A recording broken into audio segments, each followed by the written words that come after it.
जहां से हम शुरुआत करेंगे वो है पहली राशि, जबकि हम सब जानते हैं कि पहली राशि मेष राशि है और मेष राशि पर ये जो मार्गी होना शनि का क्या प्रभाव देगा उसके बारे में जानते हैं। नहीं, मुझे लगता है कि हम एक या दो राशियां करके साथ साथ बीच में क्वेश्चन लें, जी क्योंकि वेट ना करना पड़े व्यूअर्स को बहुत ज़्यादा, ये बहुत ज़्यादा लंबा हो जाएगा। व्यूअर्स ज़्यादा वेट ना करें, एक या दो राशियों के बाद आप अपना लाइव क्वेश्चन जरूर जो है वो करिए, उसमें हम आपको लाइव क्वेश्चन भी साथ साथ देंगे। तो नेहा, मेष राशि से शुरुआत करते हैं। ये नेहा, मेष राशि एक ऐसी राशि है जिन लोगों को, जिनकी लाइफ में शनि की जो ढैया जो वो है, शनि का महादशा नहीं आती, जी या तो आती नहीं है या आएगी तो बिल्कुल लास्ट लेग ऑफ लाइफ आएगी। उसका कारण यह है कि जो मेष राशि है उसमें जो बर्थ नक्षत्र होता है, या तो ये अश्विनी नक्षत्र में पैदा हुए हैं बच्चे जी या फिर भरणी नक्षत्र में। जब अश्विनी या भरणी नक्षत्र में बंदा पैदा होता है, सूर्य का जो कृतिका नक्षत्र है उसका पहला चरण इसमें आएगा।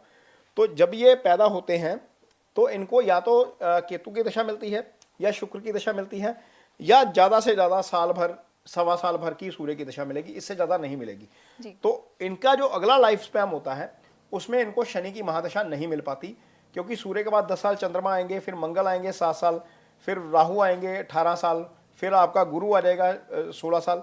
तो ये लाइफ का लास्ट लेग होता है, वहां पर जाकर इनको शनि मिलते हैं। यदि ये केतु के नक्षत्र में पैदा हो गए, अश्विनी नक्षत्र में पैदा हो गए, तो ये 80 साल गुजर जाएंगे, फिर महादशा आती नहीं है। तो इनको शनि की महादशा नहीं मिलती है। कोई भी व्यक्ति जो मेष राशि में पैदा हुआ है उसको शनि की महादशा इस समय नहीं चल रही होगी, अनटिल अनलेस उसकी उम्र 60 साल से ऊपर ना हो। तो पहली तो स्थिति यह है कि आपकी कुंडली आपके पास है या नहीं है। हम यहां पर आपको यह बता सकते हैं कि आपकी कुंडली में इस समय शनि की महादशा नहीं चल रही। हाँ, ऐसा हो सकता है कि शनि का अंतर किसी में चल रहा हो, वो डिपेंड करता है कि कहां पर शुरू हुआ है, कब खत्म हुआ है। वो मैक्सिमम 3 साल के लिए आएगा, मिनिमम 1 साल के लिए आएगा। वो भी डिपेंड करता है कि आपकी दशा इस समय कौन सी चल रही है। यदि तो 7 साल वाला प्लैनेट है उसकी दशा चल रही है, मंगल की चल रही है, सूर्य की चल रही है, तो उसमें शनि 1 साल के लिए आएगा। यदि बुध, गुरु या राहु की दशा चल रही है तो आपको शनि 3 साल के लिए बीच में आएंगे। तो जो शनि का पीरियड होता है ना नेहा, मेष राशि के लिए वो महादशा के पार्ट से बहुत कम होता है। और शनि इनकी कुंडली में 10वें और 11वें दोनों भावों के स्वामी है, और 11वां भाव इनका मूल त्रिकोण राशि होती है शनि की, जो अर्निंग का भाव होता है। तो शनि से बहुत ज्यादा सपोर्ट इनको नहीं मिल पाता। वैसे भी ये मंगल की राशि है, शनि और मंगल का आपस में शत्रु भाव है, तो शनि के अच्छे फल यहां पर नहीं मिल पाते। कर्म का स्वामी भी शनि है और आपकी कुंडली में अर्निंग का स्वामी भी शनि है, इसलिए भी आपको शनि के ज्यादा अच्छे फल नहीं मिल पाते। तो शनि जो है इस समय महादशा तो खैर नहीं चल रही, लेकिन शनि के मार्गी होने का, गोचर में मार्गी होने का क्या असर है आपके ऊपर, इसके ऊपर बताएंगे अब। नेहा, शनि इस समय कुंभ राशि में गोचर कर रहे हैं। कुंडली में कहीं कोई भी कुंडली हो, चंद्रमा से शनि का तीसरे, छठे और 11वें गोचर अच्छा होता है। तो इसका मतलब यह है कि गोचर अच्छा है जी। 11 राशि के लिए, एक राशि के लिए, मेष राशि के लिए शनि का गोचर 11वें भाव में बहुत अच्छा हो रहा है। ये भाव अर्निंग का भाव है, ये भाव एलिवेशन का भाव है। यहां से हम कर्म का फल देखते हैं। 10वां हमारा कर्म है, 11वां हमारा फल है। तो शनि जिस भाव में बैठते हैं उस भाव को मजबूत कर देते हैं। ये चीज शनि की खूबी है। गुरु जिस भाव में बैठते हैं उस भाव के फल खराब हो जाते हैं, शनि जिस भाव में बैठते हैं उस भाव के फल मजबूत हो जाते हैं। तो निश्चित तौर पर यदि आपकी राशि मेष है और शनि इस समय यदि दशा में भी है तो निश्चित तौर पर आपके लिए, या अंतरदशा में भी है तो आपको निश्चित तौर पर बहुत अच्छे फल करेंगे। आपकी अर्निंग्स के ऊपर इसका असर नजर आएगा, आपकी एलिवेशंस के ऊपर इसका असर आएगा। यदि आप प्रमोशन की वेट कर रहे हैं तो हो सकता है कि शनि का ये जो गोचर चल रहा है, जो आज मार्गी हुए हैं, वो आपको बहुत अच्छा फल करे और आपको लाइफ में तरक्की मिल जाए, आपको लाइफ में आपकी अर्निंग्स बढ़ जाएं, आपका जो प्रोजेक्ट कहीं रुका हुआ है, कहीं पर कोई गड़बड़ चल रही है, तो वो चीज़ें आपके साथ हो जाए। ये शनि का अच्छा फल है। ये 3 के अलावा शनि का अच्छा फल आपको नहीं मिलेगा। आप वीडियोस देखिए, उसमें करोड़पति बनिए, वो अरबपति बनाने वाले, लाखपति बनाने वाले वीडियोस बहुत हैं यहाँ पर। लेकिन शनि इस भाव में है तो उस भाव के ही अच्छे फल करेंगे। लेकिन शनि की दृष्टि जहाँ पर है वो चीज़ ज़रूर ध्यान में रखनी है। शनि की दृष्टि आपके लगन के ऊपर है, यानी कि राशि के ऊपर है। चंद्रमा के ऊपर शनि की तीसरी दृष्टि पड़ रही है, वहां पर गुरु पड़े हुए हैं। और वो क्या करता है नेहा, शनि मंदगामी ग्रह है। शनि एक राशि में 2.5 साल चलते हैं। जैसे हमने बताया कि 140 दिन के बाद मार्गी हुए हैं। सबसे ज्यादा टर्नओवर शनि का ही होता है, चाहे वो बकरी हो, मार्गी हो और ट्रांजिशन हो, सबसे ज्यादा टर्नओवर शनि का ही होता है। तो शनि जब चंद्रमा को देखते हैं तो आपका रवैया सुस्त हो जाता है। तो शनि का जो जो गोचर है आपके लिए, ये जो मार्गी होना है, ये ऐसा हो सकता है कि आपका आपका बिहेवियर थोड़ा सा सुस्त हो जाए, आप थोड़ा सा तेजी से काम ना करें। कोशिश करिए कि इसको ओवरकम करने की कोशिश करना है, क्योंकि ये प्लानिटरी इंपैक्ट है, आपको इसके खिलाफ अपनी डिटर्मिनेशन जगानी है। वैसे नेहा, यदि इस राशि में मंगल लगन में हो तो डिटरमेंट बहुत होता है, क्योंकि मंगल की मूल त्रिकोण राशि लगन में है, वहां पर मंगल आ जाए तो फिजिकल पावर बहुत बढ़ जाती है। बंदा किसी भी तरह की डिजीज होती है, फिजिकल डिजीज यदि होती है तो दिनों में रिकवर करता है, कोई दिक्कत नहीं आती बहुत ज़्यादा। यदि मंगल लगन में हो तो बहुत बहुत शानदार कुंडली हो जाती है। तो यहाँ पर आपको थोड़ा सा सुस्ती जरूर आ सकती है, थोड़ा सा डिले हो सकता है आपके कामों में, आपके रवैये के कारण। मैं ये बोल रहा हूँ कि आपके रवैये के कारण, शनि के कारण नहीं। तो कोशिश करिए कि अपना जो रूटीन साइकिल है या जो आपका लाइफस्टाइल है उसको इम्प्रूव रखिए। दूसरी चीज़ नेहा, यहाँ पर शनि की दृष्टि पंचम पे पड़ रही है जी। पंचम स्थान आपका स्टेट ऑफ माइंड होता है। पंचम स्थान से हम रिश्ता देखते हैं, पंचम स्थान से नेहा हम देखते हैं संतान, पंचम स्थान से ही आपका ज्ञान आता है, यानी कि इजी गेन भी पंचम भाव से आते हैं। तो वहां पर क्या हो रहा है, शनि की सीधी दृष्टि जा रही है। तो जिनके घर में प्रेगनेंसी है इस समय, मेष राशि के जो जातक हैं जिनके घर में प्रेगनेंसी है, वहां पर आपको थोड़ा सा ध्यान रखना पड़ेगा। थोड़ी सी कॉम्प्लिकेशन शनि के कारण आ सकती है।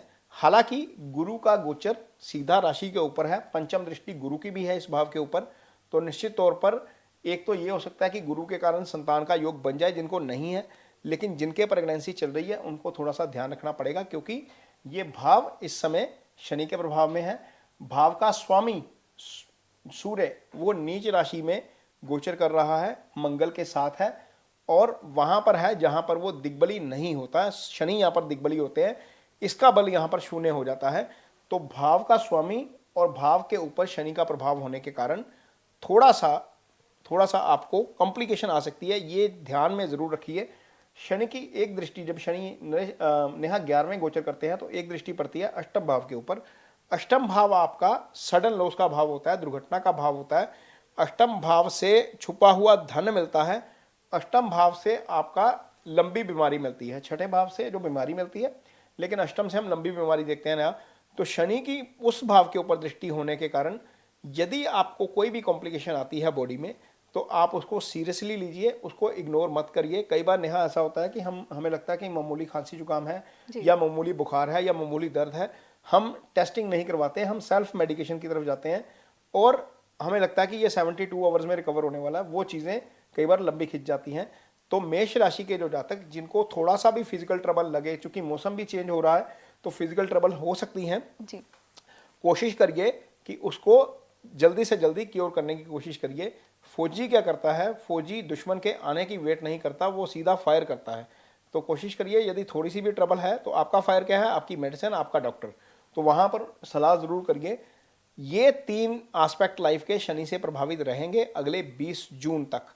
वैसे तो शनि जो है वो मार्च 2025 तक यहीं पर रहेंगे, यही स्थिति रहेगी, लेकिन 20 जून को फिर शनि वक्री होंगे, फिर और तरह का कॉम्प्लिकेशन आएगा, क्योंकि बाकी प्लानिटरी पोजीशन चेंज हो चुकी होगी, अगले साल गुरु चेंज हो चुके होंगे, तो बहुत सारी चीज़ें और ज़्यादा उसमें कैलकुलेशन होगी।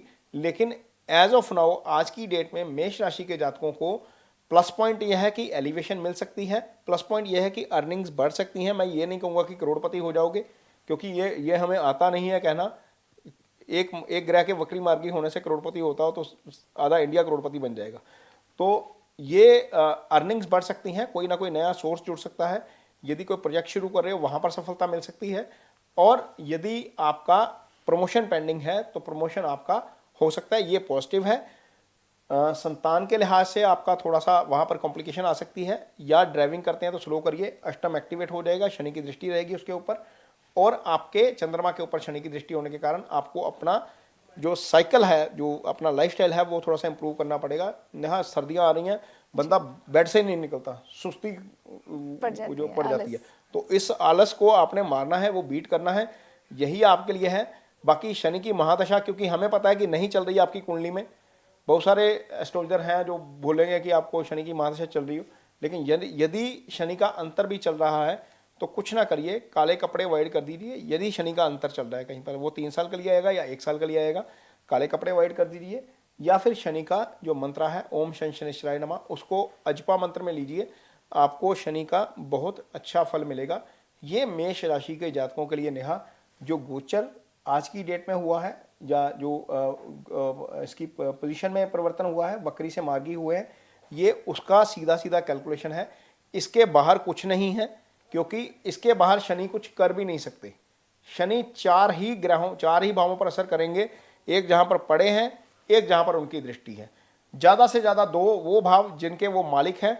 चूंकि महादशा नहीं चल रही शनि की आपके ऊपर, इसलिए उन दो भावों का कोई संबंध नहीं है। उसमें से भी एक में शनि पड़े हुए हैं, तो जहां पर शनि पड़े हैं उसके तो फल करेंगे ही करेंगे। अपना कर्म का स्थान है उसके फल वो करेंगे ही करेंगे, क्योंकि वो शुभ गोचर में आ गए हैं। तो ये मेष राशि के जातकों के लिए नेहा असर है।